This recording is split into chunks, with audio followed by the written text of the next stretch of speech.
നമസ്കാരം. വേടനെ തള്ളിപ്പറയുന്ന ആൾക്കാർക്ക് കേൾക്കാനാണ്. വേടൻ്റെ പാട്ട് ഇന്നും പ്രസക്തമാണ്. ഇപ്പോൾ നമ്മൾ കേട്ട നിതിൻ രാജിൻ്റെ മരണവും, അതുപോലെ തന്നെ അഭിമന്യുവിൻ്റെ മരണവും, അതുപോലെ തന്നെ ഒരു കുറച്ച് ആഹാരം കട്ടരുന്നതിന് മധുവിനെ കെട്ടിയിട്ടടിച്ചു കൊന്നതുമൊക്കെ എന്തുകൊണ്ടാണ്? അവൻ ബ്രാഹ്മണ സമൂഹത്തിലോ നായർ സമൂഹത്തിലോ ജനിച്ചവനാണെങ്കിൽ ചുറ്റുമുള്ളവനൊന്ന് പകയ്ക്കില്ലേ?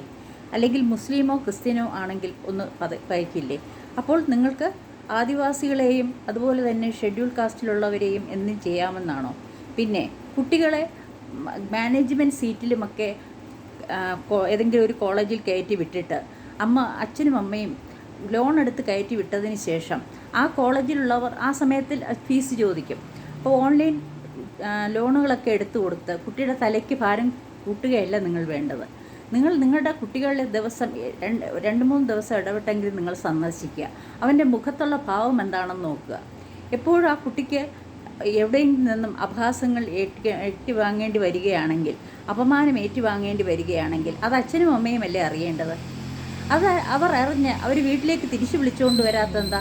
ഇടയ്ക്ക് വയനാട്ടിലോ മറ്റോ, കഴിഞ്ഞ വർഷമാണെന്ന് തോന്നുന്നു, വയനാട്ടിലോ മറ്റോ ഒരു പയ്യനെ, ഒരു പ്രശസ്തയായ ഒരു ഉദ്യോഗസ്ഥയുടെ മകൾ ഒരു മുസ്ലിം പെൺകുട്ടിയെ അവളുമായി ചേർന്ന് ഡാൻസ് കളിച്ചു എന്ന് പറഞ്ഞിട്ട് അവരുടെ ചിത്രരചനയും അങ്ങനെയൊക്കെയുള്ള നല്ല കഴിവുള്ള പയ്യനായിരുന്നു. അവൻ ബസ്സിൽ കയറി വീട്ടിലേക്ക് വന്നവനെ തിരിച്ചു വിളിച്ച് അടിച്ചു കൊന്നില്ലേ? അതും നമ്മുടെ കമ്മ്യൂണിസ്റ്റ് പാർട്ടിയിലുള്ള ആൾക്കാർ തന്നെയാണല്ലോ. അവിടുത്തെ ബാലജനസഖ്യമാണല്ലോ, അവരുടെ എസ്.എഫ്.ഐക്കാരാണല്ലോ അത് ചെയ്തത്. എന്ത് വേദനയായിരിക്കും ഈ കുട്ടികൾ അനുഭവിച്ചിരിക്കുക? മാനസികമായും ശാരീരികമായും പീഡിക്കപ്പെടുന്നതിന് എന്ത് ന്യായമാണ് നിങ്ങൾ കൊടുക്കാനുള്ളത്? നിങ്ങളൊക്കെ പറന്ന് വീണത് എങ്ങനെയാണ്? അങ്ങ് ആകാശത്തു നിന്ന് മുട്ടിട്ട് വീണതാണോ? അല്ലല്ലോ. ആ 2 അധ്യാപകരെ, ഒന്ന് റാമെന്നും പിന്നെ ഒരു ലേഡി നമ്പ്യാരാണ്. അവരെന്താ അഹങ്കാരം കാണിച്ചത്? അവരുടെ ജാതി വെച്ചിട്ടോ? എന്താണ് ഇവർക്ക് കാണിക്കുന്നത്? ഇപ്പോൾ കുറേ പ്രശ്നങ്ങളുണ്ട്. അതായത് ഉയർന്ന ജോലിക്കാർക്ക് ജോലി കിട്ടുന്നില്ല, SC STയിൽപ്പെട്ടവർക്ക് ജോലി കിട്ടുന്നു. അങ്ങനെ ഒരു അസൂയയും അത് കലർന്നിട്ടുള്ള അതൊരു ഫാക്റ്റ് തന്നെയാണ്. അങ്ങനെയുള്ളവർക്ക് ജോലി കിട്ടാതിരിക്കുകയും സംവരണം കിട്ടാതിരിക്കുകയും അതിനുവേണ്ടിയാണ് കേന്ദ്ര ഗവൺമെൻറ് ഇതിൽ ഫിനാൻഷ്യലായിട്ട് താഴെ നിൽക്കുന്നവർക്ക് വേണ്ടിയുള്ള പല പടികളും ചെയ്തത്. പക്ഷേ നിങ്ങളുടെ കുട്ടികൾ എവിടെയെങ്കിലും പോകുമ്പോൾ അവരെ ലോണെടുത്ത് പഠിപ്പിക്കാൻ തുടങ്ങുന്ന സമയത്ത് തന്നെ നിങ്ങൾ അറിയണം, നിങ്ങൾക്കത് ലോണെടുത്ത് അടയ്ക്കാൻ പറ്റുമോ? ആ കുട്ടിയുടെ തലയിൽ അത് വരുമോ? ആ കുട്ടിയെ അത് കോളേജിലേക്ക് അത് അറിയിക്കുമോ? കോളേജിൽ വെച്ച് അവൻ അപമാനിക്കപ്പെടുമോ? ഏത് ഇൻസ്റ്റിറ്റ്യൂട്ടാണെങ്കിലും കുട്ടികളോട് വളരെയധികം സൗഹാർദ്ദപരമായിട്ട് ഇടപെടുക. വേണ്ട കാര്യങ്ങൾ, ഫീസിൻ്റെ കാര്യങ്ങളൊക്കെ പാരൻസുമായിട്ട് മാത്രം സംസാരിക്കുക. അല്ലാതെ കുട്ടികളോട് ഫീസിൻ്റെ കാര്യങ്ങളും മറ്റു കാര്യങ്ങളും സംസാരിക്കാതിരിക്കുക. ഇനി ഇവിടെ ഈ 2 നമ്പ്യാരിച്ചിയും പിന്നെ അതുപോലെ മറ്റേ റാം എന്ന് പറയുന്ന അങ്ങേരും മാത്രമല്ലല്ലോ അവിടുത്തെ അധ്യാപകർ.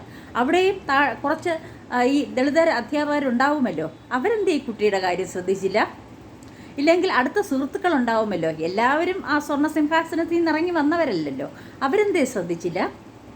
അപ്പോൾ ആ കുട്ടിക്കും ഒരു മനഃശക്തി ഇല്ലാത്ത കുട്ടിയായിപ്പോയി. ഇല്ലെങ്കിൽ തുടരെയുള്ള അപമാനങ്ങളും അതുപോലെ തന്നെ ഈ സാമ്പത്തികമായിട്ടുള്ള പ്രശ്നങ്ങൾ തലയിൽ വന്ന് ചാടിയതും എല്ലാം കൂടെ അവനെ ആത്മഹത്യയിലേക്ക് നയിച്ചു. നോക്കൂ വീട്ടുകാരെ, നിങ്ങൾ എന്തിനു വേണ്ടി ആ കുട്ടിയെ കൊലയ്ക്ക് കൊടുത്തു? അവന് പറ്റിയ ഏതെല്ലാം ഗവൺമെൻറ് കോളേജുകളുണ്ട്, അവിടെ എന്തിനെങ്കിലും ചേർത്താൽ പോലെ. ഇനി പല്ല് ഡോക്ടർ ആയാലും നമുക്ക് കാണാം, മുക്കിന് മുറുക്കാങ്കട പോലെ ഡെൻ്റൽ ക്ലിനിക്കുകൾ. അവിടെ ഇരുന്ന് എന്തുണ്ടാക്കാനാ?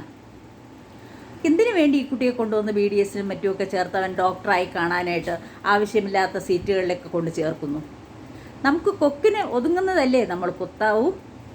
അല്ലാതെ ആവശ്യമില്ലാത്ത കാര്യങ്ങൾ കുട്ടികളുടെ തലയ്ക്ക് പിടിപ്പിക്കേണ്ടത് ആവശ്യമാണോ? ഇത് മറുപടി പറയേണ്ടത് വേട അടുത്ത പാട്ടിലൂടെ നിങ്ങൾ കൂടുതൽ ശക്തിയോടെ മുന്നോട്ട് വരിക. വേടനെ ഞങ്ങളെല്ലാവരും സപ്പോർട്ട് ചെയ്യുന്നു. കാരണം ഇവിടെ ജാതി സിസ്റ്റം വളരെ ശക്തിയോടുകൂടി നിലനിൽക്കുകയാണ്. അതെന്നില്ലാതാകുന്നുവോ അതുവരെ വേട നിൻ്റെ പാട്ടുകൾക്ക് പ്രസക്തി ഉണ്ടാവും. നിൻ്റെ റാപ്പ് മ്യൂസിക് ഞങ്ങൾ സപ്പോർട്ട് ചെയ്യുകയാണ്. ഇതുവരെ ഇടയ്ക്ക് വെച്ചു ഞങ്ങൾ വിചാരിച്ചു ഈ വേടനെ കൊണ്ട് എന്ത് പ്രയോജനം. പക്ഷേ വേടന്മാർ ഇവിടെ ഉയർന്നു വരട്ടെ. വീണ്ടും വേടന്മാരിവിടെ ഉയർന്നു വരാനുള്ള സമയമായി. ഇന്ന് ഹർത്താലാണ്. അത് ആക്ഷൻ കൗൺസിൽ മാത്രമാണ് ഹർത്താൽ ഏറ്റെടുത്തിരിക്കുന്നത്. അതിന് പുറകിലെ രാഷ്ട്രീയ പാർട്ടിയോ ഒന്നും അവർക്ക് സപ്പോർട്ട് കൊടുക്കുന്നോ എന്നെനിക്കറിയില്ല. പ്രധാനമായും ആ കുട്ടി സപ്പോർട്ട് നൽകേണ്ടത് ഇവിടുത്തെ രാഷ്ട്രീയ പാർട്ടികൾ കൂടെ അതിന് സപ്പോർട്ട് നൽകേണ്ടതായിരുന്നു. അതില്ല. പക്ഷേ ഇതെല്ലാം ഒരു കാര്യം, ഇന്ന് ഞാൻ നാളെ നീ, അത് ഓർത്തുകൊള്ളുക.